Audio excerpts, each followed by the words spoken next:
orang tua Ana tahu kalau Pondok Ibnu Abbas itu ada program tahfidznya, lalu Ana disuruh untuk ikut seleksi. Alhamdulillah saya terima. Jadi Ana selesai menghafal Al-Quran 30 juz di Pondok Tahfidz, kurang lebihnya 7 bulanan. Kendala saya dalam menghafal Al-Quran pastinya rasa malas, dan itu kendala yang lumayan besar bagi saya. Soalnya kalau udah malas itu mau ngaji aja kayak udah nggak fokus, udah nggak ada yang masuk gitu. Bismillah. Assalamualaikum warahmatullahi wabarakatuh. Perkenalkan, nama saya Fatih Al-Laitsi. Saya dari kelas 12. Asal saya dari Madiun, dan saya adalah pemenang Itkon yang ke-19 kategori 30 juz. Dan alhamdulillah saya mendapatkan juara 1. Itkon adalah kompetisi atau ajang perlombaan yang diadakan oleh Pondok Pesantren Ibnu Abbas As-Salafi yang diselenggarakan setiap setahun 2 kali. Jadi per semester sekali. Jadi tujuan saya mengikuti Itkon adalah yang pertama tentu saja untuk menambah semangat dalam murojaah. Jadi Itkon itu adalah pemacu untuk saya lebih semangat dalam murojaah. Sama seperti seseorang yang ingin mencapai tujuan, maka ia akan semangat dalam prosesnya. Begitu juga dengan Itkon ini. Seorang yang ingin menang dalam Itkon, pasti ia akan sangat semangat atau bahkan sangat bersungguh-sungguh dalam murojaah hafalan yang dimilikinya, agar ia bisa menang dalam Itkon.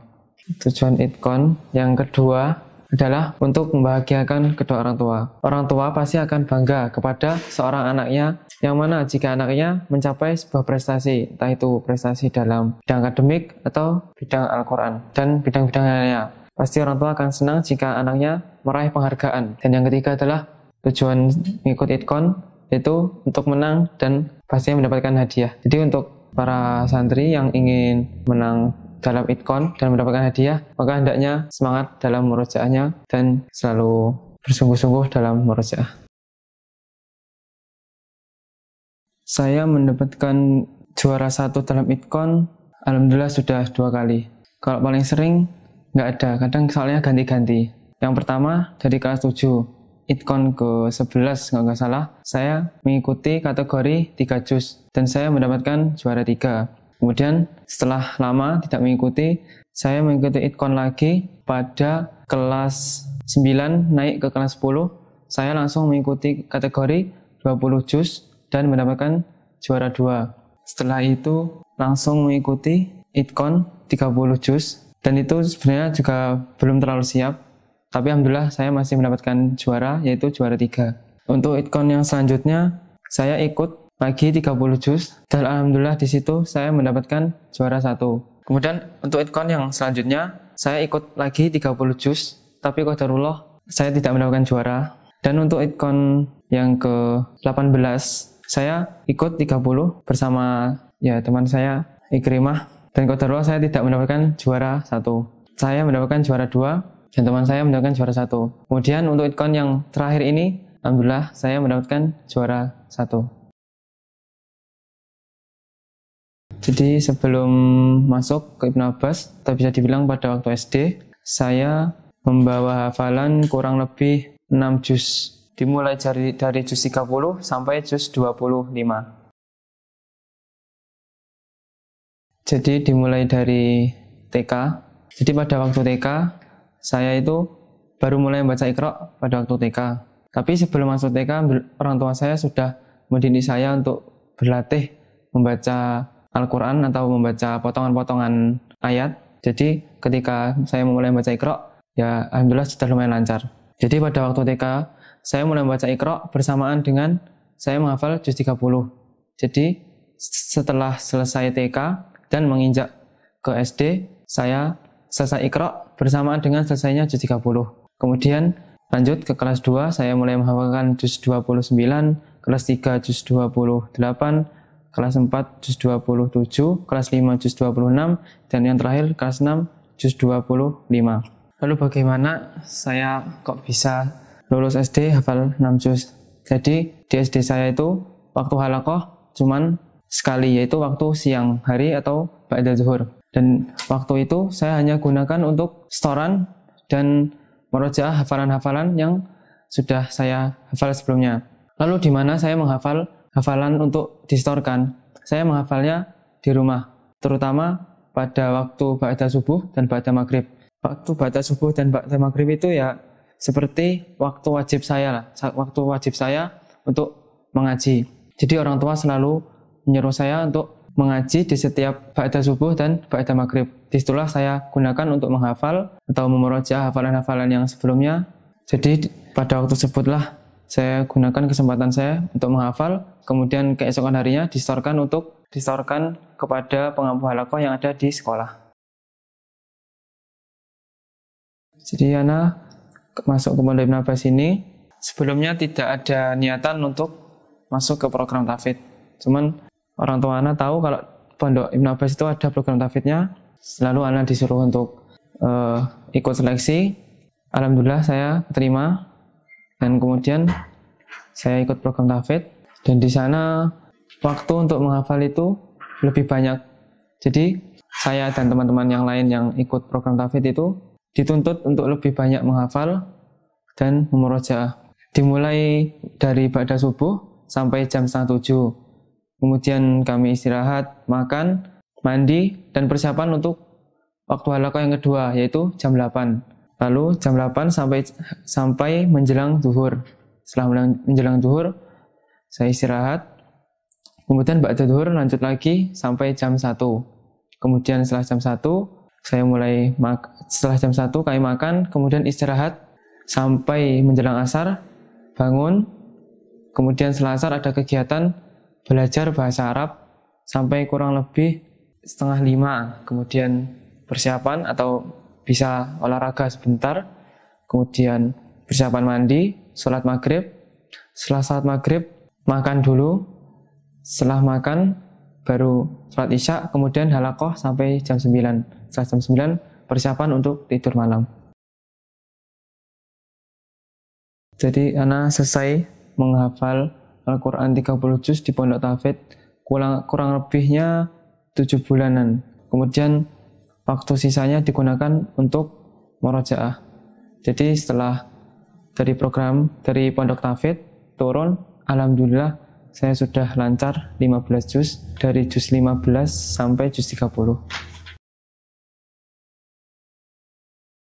Kendala saya dalam menghafal Al-Quran ketika dulu masih menghafal adalah yang pertama pastinya rasa malas, dan itu kendala yang lumayan besar bagi saya. Soalnya kalau udah malas itu mau ngaji aja kayak udah nggak fokus, udah nggak ada yang masuk gitu.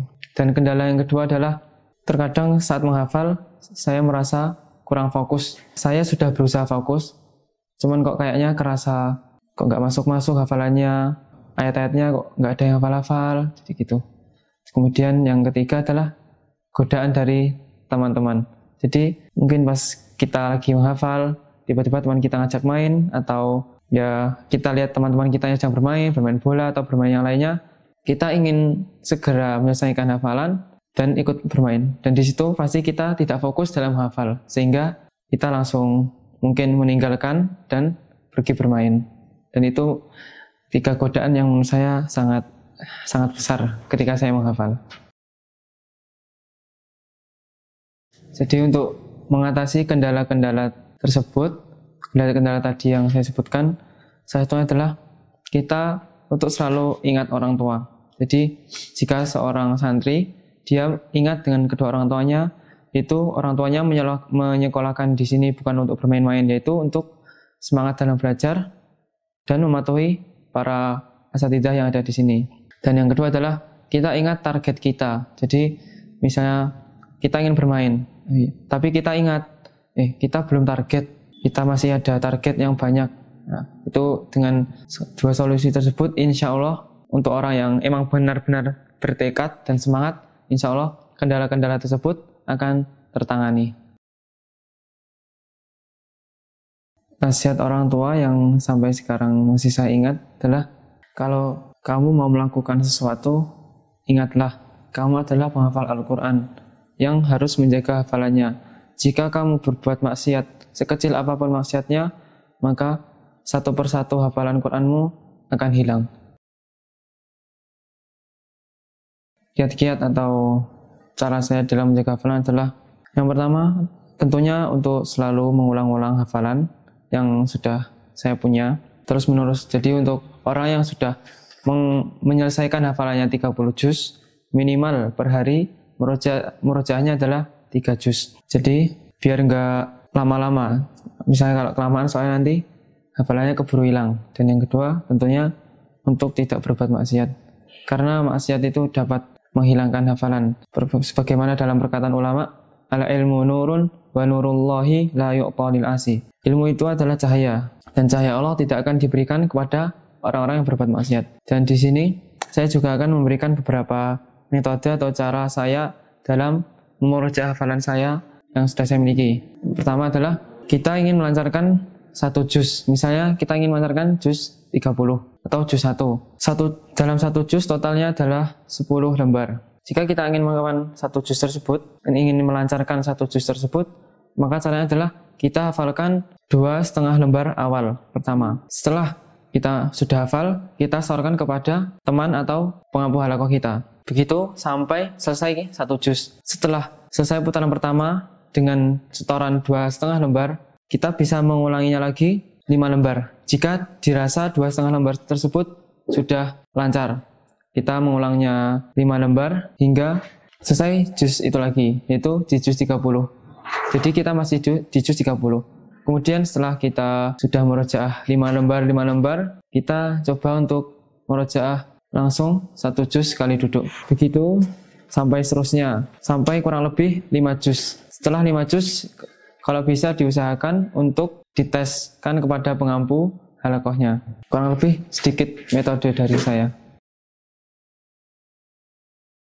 Waktu-waktu favorit atau waktu-waktu yang bagi saya mudah untuk menghafal adalah ba'da subuh dan ba'da asar. Mengapa waktu tersebut waktu yang sangat mudah untuk menghafal? Karena sebelum itu kita sudah istirahat lama, sehingga energi dan badan kita ketika bangun itu fresh, sehingga ketika kita menggunakan untuk menghafal atau membaca Al-Quran terasa lebih fokus, dan ketika menghafal itu terasa lebih cepat dan mudah. Karena itu saya memilih waktu ba'da subuh dan ba'da asar, yang mana menurut saya waktu itu adalah waktu yang efektif untuk menghafal Al-Quran.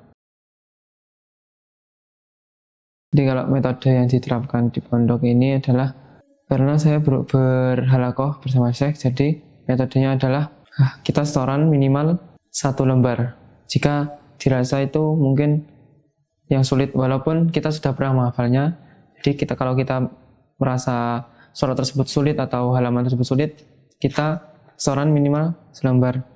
Setelah selembar, kemudian sampai kita di akhir juz, kita dites terlebih dahulu untuk lanjut ke juz berikutnya. Jika gagal maka mengulangi, dan jika berhasil maka lanjut ke juz berikutnya. Jadi cara mengatur waktu untuk menghafal Al-Quran di pondok Ibnu Abbas, yang mana di situ adalah padat dengan adanya pelajaran. Jadi alhamdulillahnya pondok Ibnu Abbas mengedepankan Al-Quran. Jadi walaupun kita ada pelajaran, tapi di situ ada waktu di mana sebelum pelajaran kita dituntut atau dianjurkan untuk menghafal Al-Quran atau membaca Al-Quran 30 menit sebelum pelajaran dimulai.